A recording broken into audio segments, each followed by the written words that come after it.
buenas, ¿qué tal? ¿Cómo estáis? Nos encontramos en el Ecuador de la semana, miércoles 3 de noviembre, una fecha clave para un libro como es la Feria de la Cosecha. Hoy estará con nosotros Pedro Villanueva para hablarnos de una fecha aterradora. Vamos a acompañar historia, ficción, con un mundo en el que nos va a hacer reflexionar.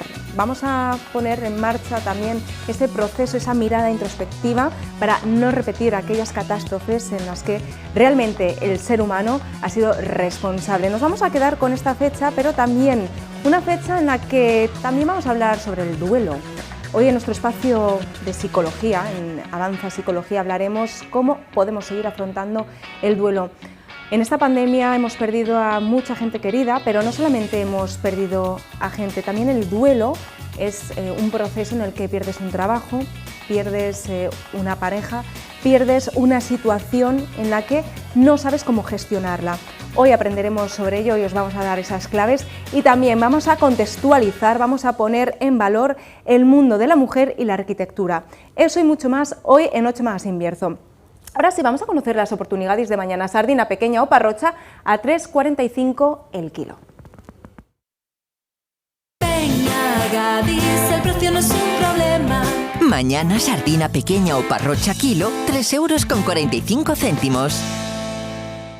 Arrancamos con una buena noticia, pero tampoco es para tirar cohetes, ¿no? Sino que se lo digan a José Ángel, presidente de la MG de la Pera Conferencia del Bierzo. Muy buenas tardes, ¿qué tal? ¿Cómo estás? Buenas, muy bien, María. Yo creo que estamos hablando, antes de comenzar el programa, de datos positivos, pero que realmente no son pues el éxito que nos esperábamos, pero vamos en el buen camino. No estamos hablando de una cifra de 13 millones de kilos, ¿no?, en esta última campaña. Bueno, es una campaña mejor quizás que la del año pasado, pero ¿qué lectura podríamos sacar?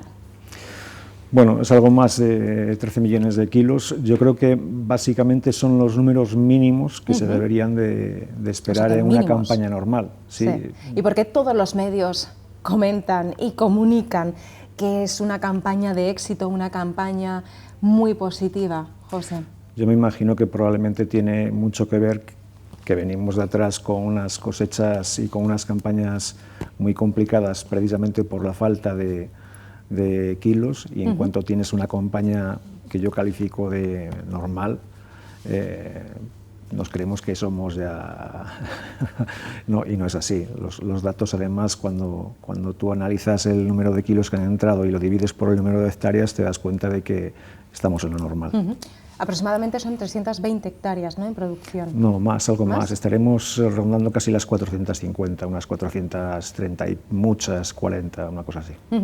¿Por qué es importante comentar estos datos y por qué es importante puntualizar? Porque precisamente dentro de los medios de comunicación hay gente que estima una cifra, pero tenemos al experto para que nos lo notifique y que realmente es verdad que ahora mismo estamos en un momento clave, en un momento en el que ojalá pudiéramos seguir avanzando, ¿no?, con éxito, que es lo que realmente queremos aquí en esta comarca. Pero ¿cuáles serían las necesidades propias si estamos hablando de avance?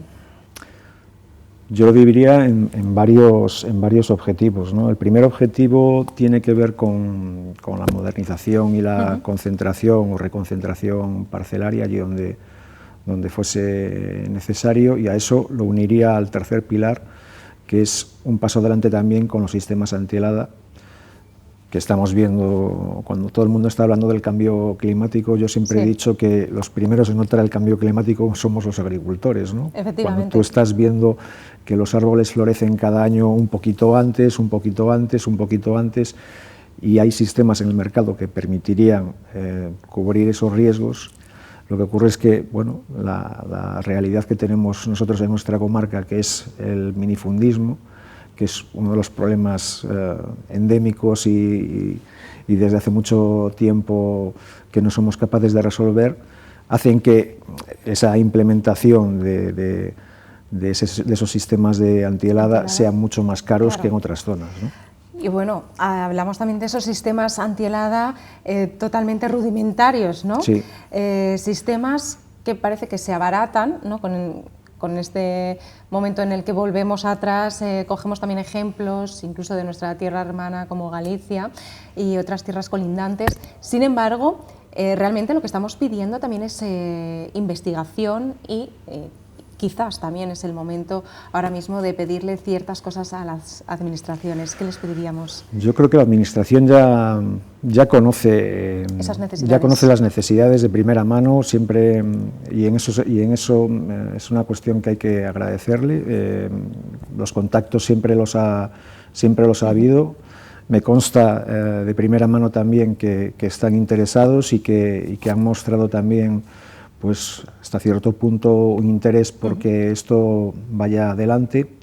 Yo creo que lo que hace falta es pisar el acelerador, un poco lo que estábamos comentando antes, ¿no? Y que esas palabras se traduzcan en hechos, ¿no? En que la gente de verdad vea que la cosa avanza. Y ese proceso de modernización, ¿no? Tenemos la peculiaridad aquí en El Bierzo de tener estos minifundios, no es como en el resto de Castilla y León, y ciertamente lo que se necesita es apostar, ¿no?, por estos sistemas de I+D+I. Sí, en primer lugar porque se ha demostrado que los sistemas funcionan.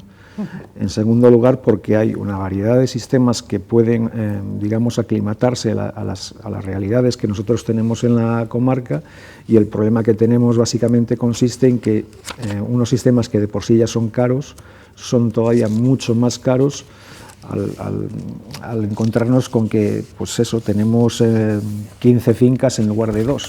¿no? Claro. Que es lo que debería de ser, ¿no? Y no se trata de poner en cada finca un sistema, ¿no? Se trata de que tengas 2 fincas y tengas que gastarte, pues, el dinero en 2 sistemas nada más. Abaratar los costes, claro, lógicamente, claro, ¿no?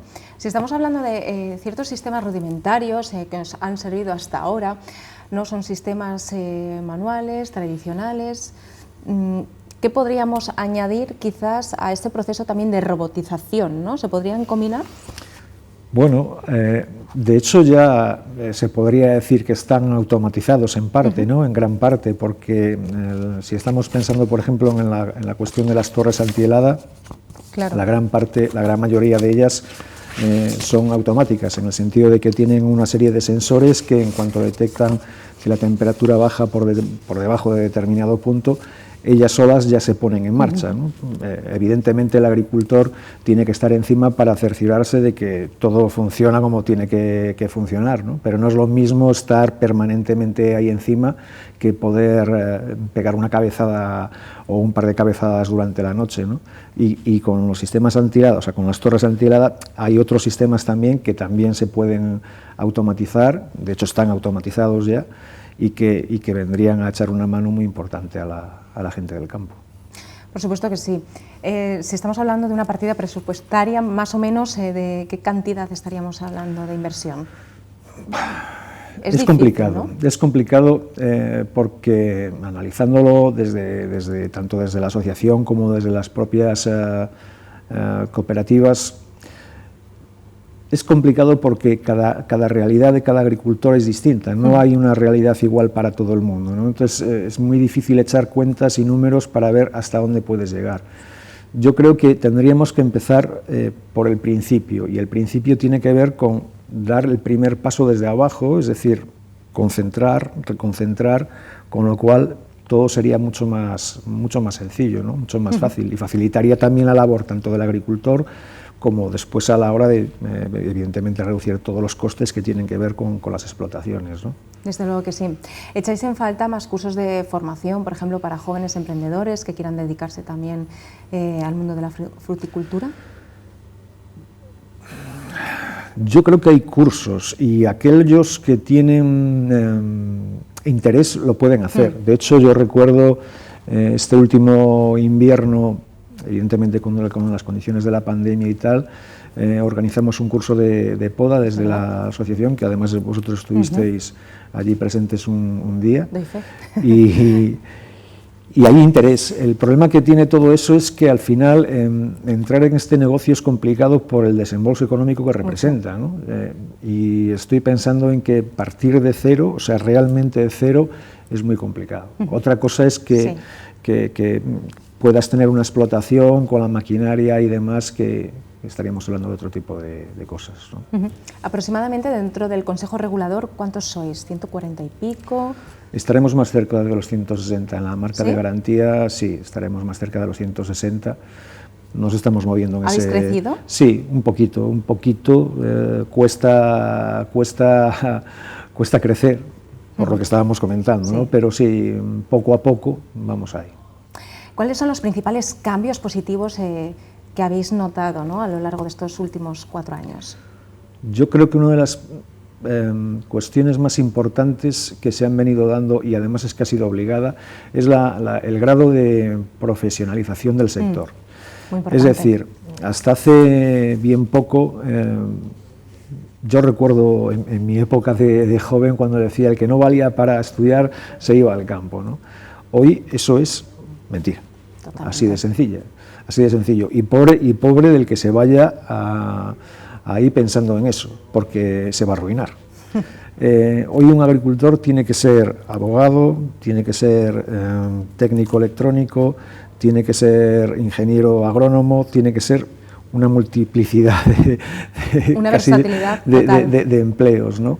Evidentemente, todo esto no se entiende sin las cooperativas y sin el apoyo de los equipos técnicos que tienen todas las cooperativas, en las que tienes que estar permanentemente encima con cuestiones como el abonado, hay que ver cómo está la tierra, si necesita un mineral, si necesita otro, y con los fitosanitarios exactamente lo mismo, y ahora, claro, y ahora más todavía en las que, pues desde las cooperativas o desde, en mi caso concreto, desde el grupo Cofruit, llevamos, por ejemplo, 4 o 5 años ya haciendo lucha biológica, confusión sexual, estamos casi en el borde de la producción en ecológico, ¿no?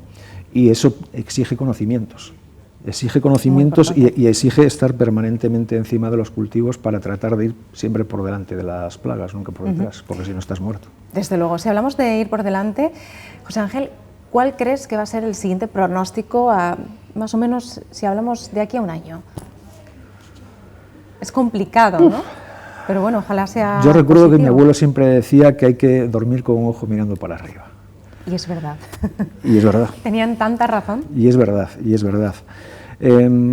Nosotros dependemos del tiempo. Del tiempo, lógicamente. ¿No? Nosotros dependemos muchísimo del tiempo y evidentemente si el tiempo ayuda, las cosas van de una manera, si el tiempo lo tienes en contra, pues van de otra. Tú puedes minimizar riesgos, puedes tratar de paliar determinadas carencias, puedes, en fin, hacer una serie de cosas que pueden sacar adelante la producción, ¿no? Pero al final lo principal es el tiempo, y el tiempo es quizás lo único que no controlamos, con lo cual en ese sentido estamos vendidos. Todo lo demás, a mí me consta de primera mano que tanto las cuestiones técnicas que llevan los ingenieros agrónomos como las que están en las manos de los agricultores, se hace no el 100%, sino el 200%.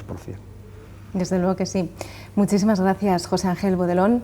Ojalá tengamos un año, ¿no?, lleno de bienes, como suelen decir. Y sí, dependemos del tiempo y también de esos jóvenes emprendedores, ¿no?, que también pues están asentando en el Bierzo. Ojalá tengan todas las facilidades del mundo. Muchísimas gracias. A ti. Nosotros ahora sí, vamos a dar paso a esa pedazo de promo que tenemos preparada con nuestro magazine. ¡Vamos allá! Muy buenas, ¿qué tal? ¿Cómo estáis? Buena pregunta esa. Reto superado. Me está dando besos todo el rato. Buen rollo, buen rollismo. Eso. Todo es un drama, la vida es un drama, mi trabajo es un drama.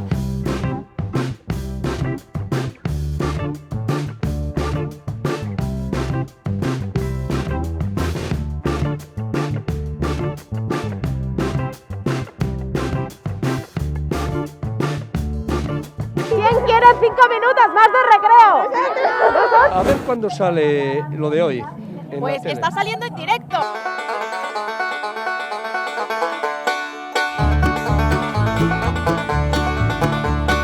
¿Aproximadamente cuántos alumnos ya llevas tomando la temperatura?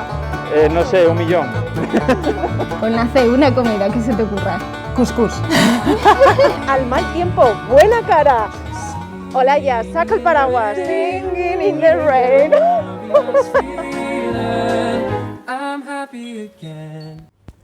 Bueno, una promo muy divertida, teniendo en cuenta la situación en la que estamos viviendo, necesitamos un poquito de alegría, ¿no? Y más para coger energía para hablar de este tema. Vamos a intentar ponernos un poquito en la piel de aquellas personas que están atravesando ahora mismo un duelo. Comenzamos con nuestro espacio de psicología. Hoy nos acompaña Vanessa Gabela. ¿Qué tal? Muy buenas tardes. Muy buenas tardes. ¿Estás? Muy bien. Bueno, alegría, ¿verdad?, para poder afrontar muchos momentos complicados, pero también una gran dosis de realidad. Normalmente estamos acostumbrados a pensar que un duelo es la pérdida de un familiar, pero realmente, ¿de qué se trataría cuando estamos hablando de cómo atravesar un duelo? ¿Qué es un duelo? A ver, un duelo, como muy bien has dicho, es la pérdida, pero no solo de un familiar. Exacto. El duelo puede ser de un familiar, de un amigo, de una pareja, ¿vale? Incluso de una mascota, de un trabajo. Entonces, el duelo es ese proceso emocional y psicológico por el cual una persona tiene que adaptarse a la nueva situación de pérdida de algún ser querido, ¿vale? Entonces, esa pérdida nos afecta tanto a nivel emocional, personal, físico. Por lo tanto, la mejor manera de sobrellevar ese duelo sería la aceptación de la pérdida. El problema es cuando esa aceptación no se da y hablamos ya de duelo patológico.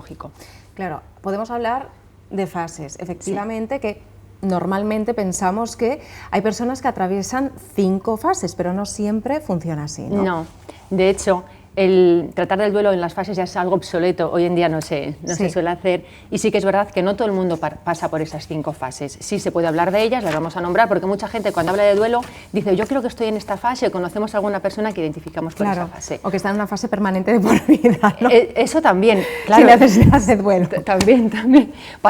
Es patológico total esa persona en sí. Pero sí que es verdad que no siempre se tiene por qué explicar por las fases, ¿vale? Pero sí que hablaremos de ella para que quede claro. Exactamente. Entonces, son fases que no necesariamente tienes por qué pasar. Cada persona es verdad que es un mundo, ¿no? Entonces, ¿cómo afrontamos una situación normal, ¿no? Porque al fin y al cabo, toda pérdida conlleva una fase en la que estás en shock, en la que realmente no te lo crees. Claro, la fase de negación. Esa fase de negación, que yo creo que en esa fase puede durar aproximadamente, ¿no?, de unos días a meses, o incluso años. Sí. Cuando se prolonga muchísimo en el tiempo es lo que llamamos duelo patológico, eso asociado a otra sintomatología. Pero es verdad que al principio es un shock, es la fase de shock. Cuando te dicen que una persona, en este caso si hablamos que ha fallecido, que una persona ha fallecido, entonces al principio no te lo crees, por eso es la fase de negación. Frases típicas como no me ha podido pasar a mí, esto es muy injusto, todavía no me lo creo. Entonces sí que es verdad que al principio se suele negar. Es distinto cuando sabemos que igual la persona lleva una enfermedad muy larga y aún así esperamos ese desenlace, pero aún así también tenemos todo el derecho del mundo a negarlo, ¿vale? Porque es difícil asumir esa situación, es un cambio muy brusco y culturalmente a nosotros no nos han preparado para vivir el duelo. Y la vida tiene inherente que vamos a morir directamente. Es verdad, ¿no? A mí me parece bastante curioso cómo nos preparan, o bueno, como los medios de comunicación, el día a día nos bombardean con imágenes hirientes, violencia, momentos en los que realmente quizás no estamos tan preparados para aceptar eso y no normalizamos el hecho de aceptar la pérdida, ¿no?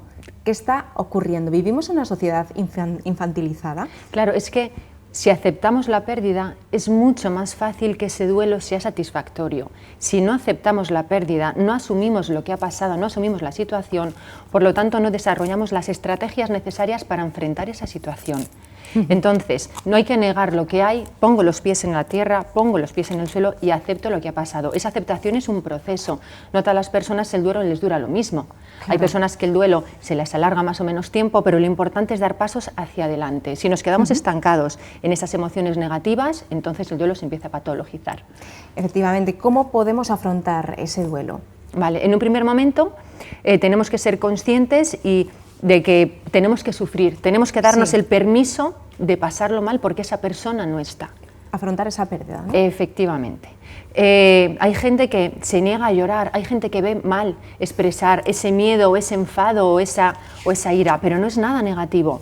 Tendré sentimientos de culpa, tengo que aceptar todos los sentimientos que tengan las emociones, porque esos sentimientos y esas emociones van acordes a la situación que yo he experimentado. Claro, y que cada persona reacciona de una forma diferente, ¿no? Eso Entonces mismo. Tienes que permitirte experimentar esas emociones en las que tú puedas liberarlas libremente. Parece que estamos como en una sociedad en la que llorar no está permitido, aceptar que estamos mal, parece que está mal visto y que parece que tenemos que estar felices de la vida ante situaciones que a lo mejor son complicadas, ¿no? Y eráticos, parece que es eso, Sí, lo dices sí. muy bien, que expresar un sentimiento, que expresar una emoción parece que es negativo, pero es todo lo contrario, me libera. Claro. Yo cuando expreso algo me libero. Entonces nos tenemos que permitir el expresar nuestras emociones y nuestros sentimientos, y nadie nos tiene que coartar para no hacerlo. Hay gente que le cuesta un poquito más, pues tiene que tomarse su tiempo para él, Paciencia. eso mismo, tener mucha paciencia. Hay gente que pide que el duelo se nos tiene que pasar ya, porque a esa persona le pasó muy rápido. Cada uno tiene sus circunstancias, depende de la relación que tenga con esa persona, depende de la unión que tenga con esa persona, depende de la emotividad. Si yo emocionalmente estoy inestable, entonces no podemos apurar a una persona a que porque el vecino ha tenido un duelo mucho más rápido, yo tenga que tener ese Claro, duelo. o incluso compartir esa experiencia con otras personas, ¿no? Sí. El poder hablar libremente de esa sensación que tienes, en esos sentimientos que bien pueden ser miedo, ira, enfado, tristeza constante. Eso si lo compartes, parece que dicen que las penas compartidas Sí. son menos penas, ¿no? Cuando tenemos una red de apoyo, Sí. es importantísimo porque notamos que estamos más libres. No queremos a nadie para que nos dé una moralina. Yo no te voy a preguntar qué tengo que hacer, pero sí necesito saber Eso que es. estás. Directamente, que estás, solo me tienes que coger la mano, mandarme un mensaje, estoy aquí, solo que estás. Tenemos que tener mucho cuidado con la información y con las cosas que le decimos a la persona que está pasando por el Muy duelo, cierto. porque eso se graba a fuego. Como, por directamente. ejemplo, no lo pienses, no le des más importancia. O ya era mayor, por favor, da igual la edad que tenga. Esa persona te duele igual independientemente de la edad Muchísimo. que tenga. Entonces hay que tener mucho cuidado con lo que se dice. Antes de meter la pata en lo que dices, quédate callado. Se agradece en muchas ocasiones.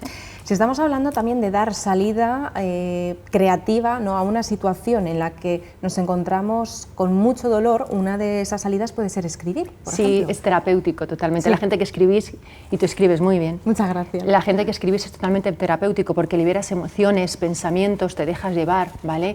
Te salen muchas cosas negativas. Escuchar música, hay gente que compone, hay gente que pinta. Entonces tenemos que dejar salir ese lado creativo. Si hacemos una lista de cosas, de cómo hemos estado llevando este duelo, después lo vamos a leer y vamos a hacernos una idea del proceso que hemos tenido para ir mejorando determinadas cosas. Es verdad que cuando ya hemos pasado por un duelo, si el duelo es positivo y el duelo es satisfactorio, por lo que se puede entender satisfactorio, nos será mucho más fácil el siguiente duelo desarrollar los mecanismos que tenemos. Muchísimo más fácil. Por eso hay que liberar y compartir el dolor.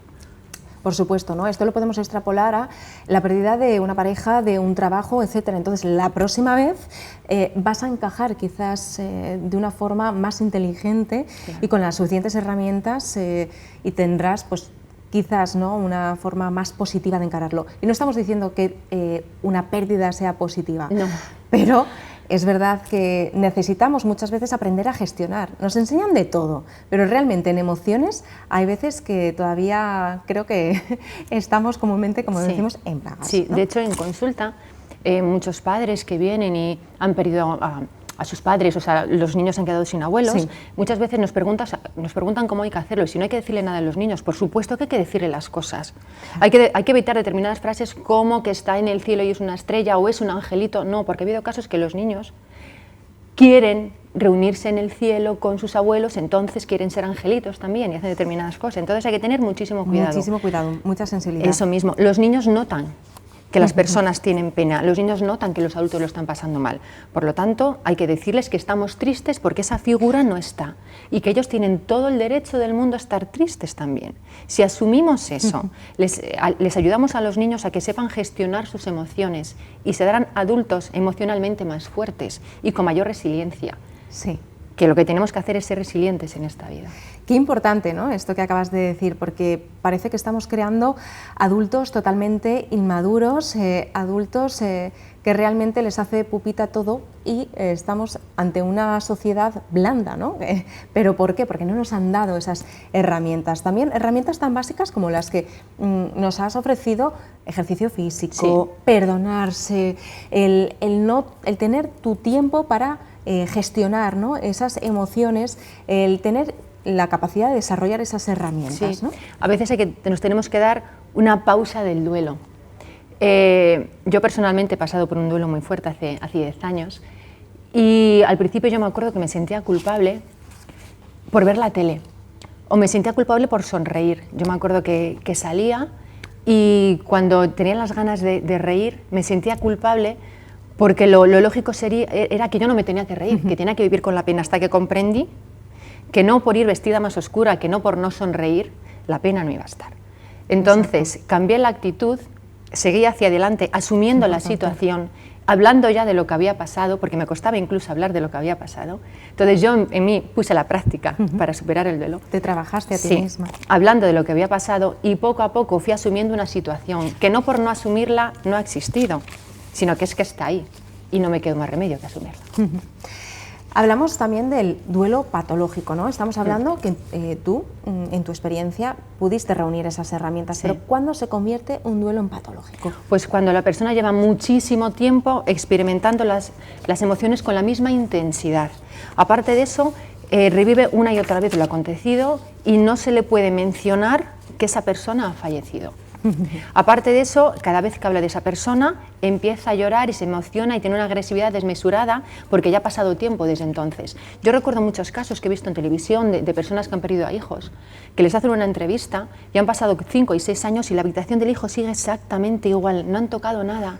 Entonces, eso es sintomatológico de un duelo patológico, eso es no asumir una pérdida. Totalmente. Y la única manera de avanzar en ese duelo es asumir esa pérdida, no es olvidarte de esa persona. Yo no me he olvidado de esa persona, era mi Qué padre. importante. Yo no me he olvidado, yo lo tengo presente absolutamente todos los días de mi vida, pero he seguido hacia adelante. Entonces, no cambiar las cosas, dejar todo exactamente como estaba, es algo negativísimo. Tú puedes tener un recuerdo, te puedes quedar con cosas de esa persona, pero no tienes que dejar la habitación impoluta, por ejemplo. Claro que sí, ahí estamos hablando de un cuadro largo de depresión, ¿no? Y es cuando realmente hay que acudir al especialista, es necesario. Ahora mismo con esta sección lo que estamos intentando es normalizar la figura del psicólogo tan necesaria y cuidado, la próxima pandemia va a ser pues esas angustias emocionales, esa depresión crónica que si no aprendemos a gestionar, si no nos ponemos en manos de un profesional, no vamos a tener esas herramientas, ¿no?, para invertir en nosotros y en nosotras mismas. Totalmente. De hecho, una de las cosas que ha pasado en pandemia es importantísimo para superar el duelo, es tener el ritual del duelo. Y en el ritual del duelo era estar con esa persona, despedirte de esa persona y estar acompañado en esa despedida hacia esa persona. Y con la pandemia, cuando estuvimos confinados, no hubo ese ritual del duelo, no se pudo despedir y no pudiste estar con otras personas que te ayudaran a sobrellevarlo. Y eso a la larga ha creado duelos patológicos que habrá que tratar. Y habrá que tratar y habrá que ponerse en manos del especialista, ¿no?, con toda la naturalidad del mundo.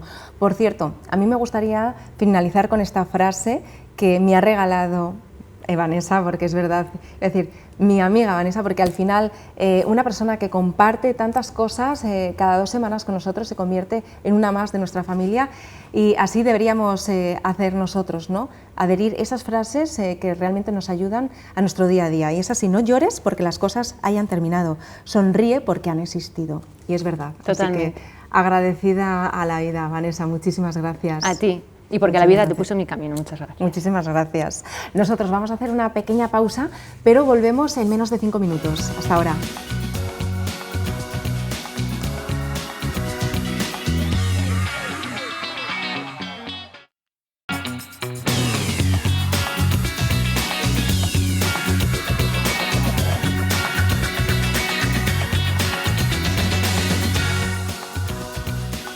Continuamos las 5 menos cuarto de la tarde, nosotros seguimos en directo y ahora sí vamos a hablar del papel de la mujer en la arquitectura. Para eso vamos a contactar con Ana Fernández, arquitecta. Muy buenas tardes. ¿Qué tal? ¿Cómo estás, Hola, Ana? muy buenas tardes, María. Berciana de Solera, lo que pasa que ahora mismo te encuentras en Madrid, ¿no? Sí, justamente estuve pasando el puente en Ponferrada, pero me tuve que venir el lunes por trabajo, así que ya estoy aquí otra vez. Bueno, importante también contar, ¿no?, con la figura de la mujer. Vamos a ver esa evolución y conocer también pues, sus obras más relevantes, ¿no?, conocer también mujeres importantes dentro del mundo de la arquitectura y también vamos a contextualizar por qué realmente casi hasta el siglo XXI no hemos podido contar con figuras importantes, ¿no?, en el mundo de la arquitectura que sean mujeres, no porque no hayan existido, sino porque a lo mejor no interesaba. Sí, eso es. Bueno, Yo primero dar las gracias porque hayáis contado conmigo para abordar este tema que la verdad que está muy a la orden del día. Y como bien decías, un poco por introducir lo que comentabas de que la mujer tardó como cierto tiempo en ser reconocida en este sector, ¿no? De hecho, si nos remontamos a datos curiosos, podría decir que la primera mujer que tuvo la suerte de poder realizar estudios relacionados con la arquitectura fue en Finlandia y fue a finales de 1890, casi digamos en el siglo XX. Fue Signe Hornborg en el año concretamente 1890 cuando empezó a estudiar en Finlandia esta carrera. Hace 100 y pico años, que realmente es que fue ayer prácticamente. Luego, otra persona, otra mujer muy reconocida a nivel de la arquitectura fue Julia Morgan. Esta mujer era francesa y fue la primera mujer admitida en la Escuela de Bellas Artes de París. Y esto fue en 1902 y se convirtió, por tanto, en la primera mujer titulada en la arquitectura en el mundo. Pues estas dos mujeres fueron, digamos, las precursoras de que la mujer no tuviera miedo y pudiera seguir su trayectoria profesional sin importar, digamos, el sexo.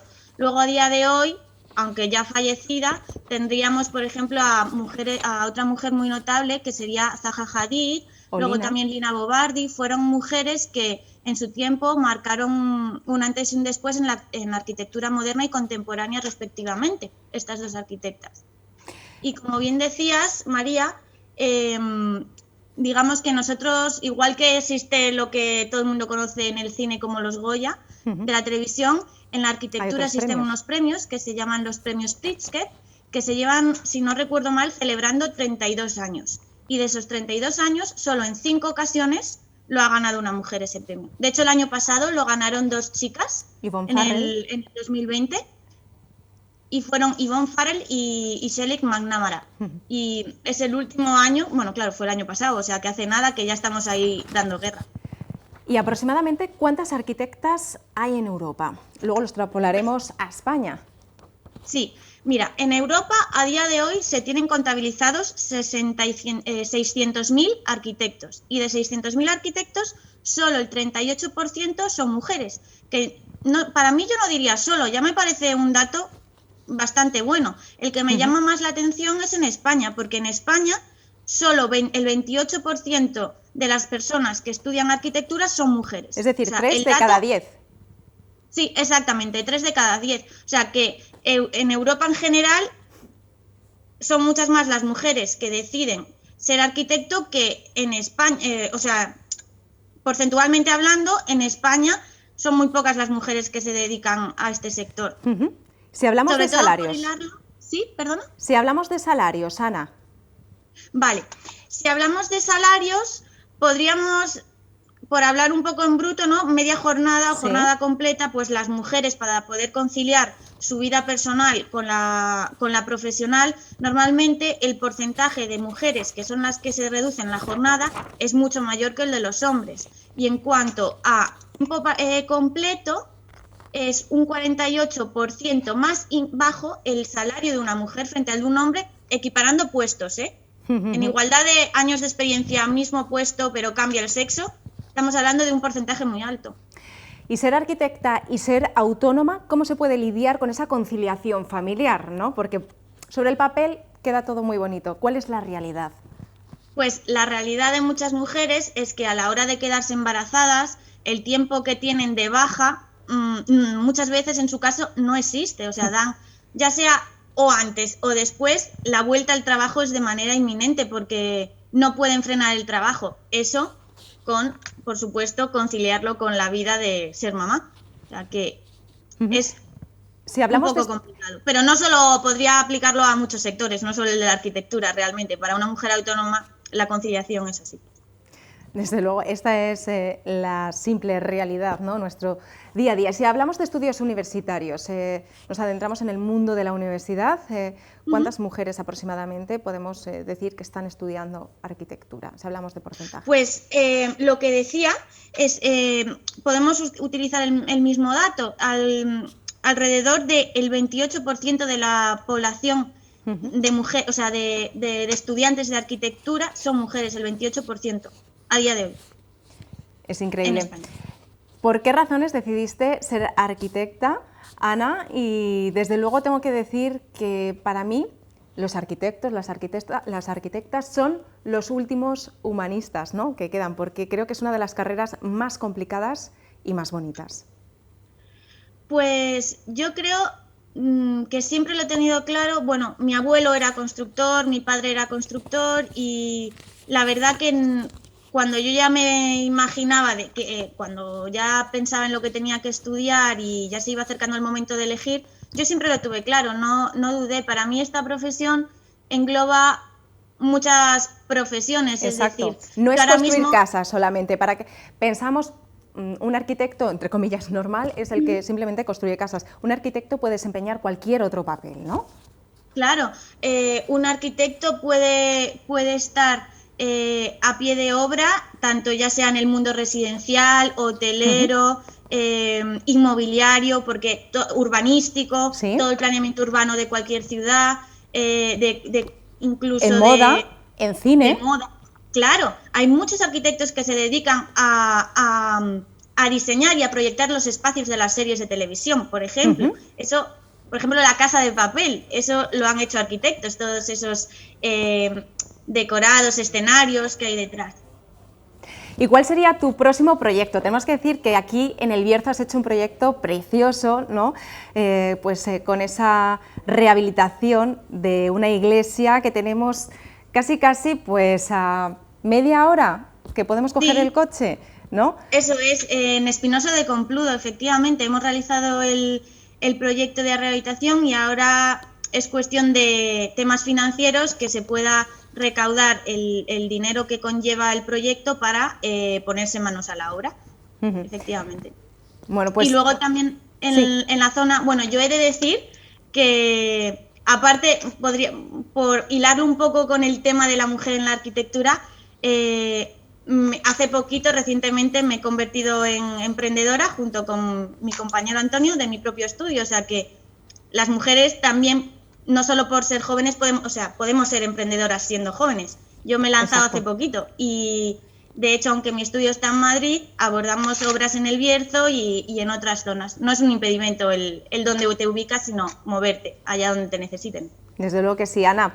Muchísimas gracias por este ratito. Seguiremos hablando de este tema tan interesante, ¿no?, ya que estamos comentando que la arquitectura aborda diferentes contextos. Así que nos vemos dentro de muy poquito aquí en El Bierzo la próxima vez.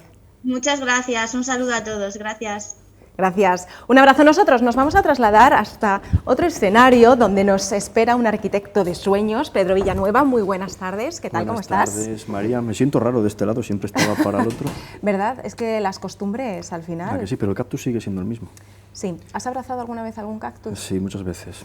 Bueno. Me parece que sonará habitual a muchos espectadores. Volvemos ¿verdad? a recordar nuestro espacio literario. Eso es. Bueno, cada uno de nosotros, es verdad que estamos acostumbrados pues a hablar de tradición, de literatura, con Pedro Villanueva, desde un prisma en el que el sentido del humor es el protagonista. Pero hoy realmente el sentido del humor vamos a tener que tenerlo después de esta entrevista para afrontar una fecha complicada. ¿Qué ocurrió un 3 de noviembre como hoy en Polonia?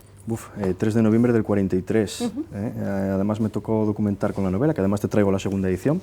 El Festival de la Cosecha. Estoy encantado y bueno, quería, de hecho, cuando te llamé y demás, digo, oye, pues sería algo muy interesante hablar de ese 3 de noviembre, ¿no? Como decías, es verdad que el humor es importantísimo, pero para este tema sí que es un poco, además he intentado que las fotos que traemos sean muy light, pero bueno, cualquiera que indague y le guste un poco buscar, pues ya va a ver que ese 3 de noviembre es algo terrible, ¿no? Es el Festival de la Cosecha, que fue el nombre que denominaron los alemanes, el Ernstfest, y bueno, un curioso nombre Sí. para cosechar vidas, ¿no? Entonces, pues... Sí, hablamos del contexto, ocurrió en la Segunda Segunda Guerra Mundial.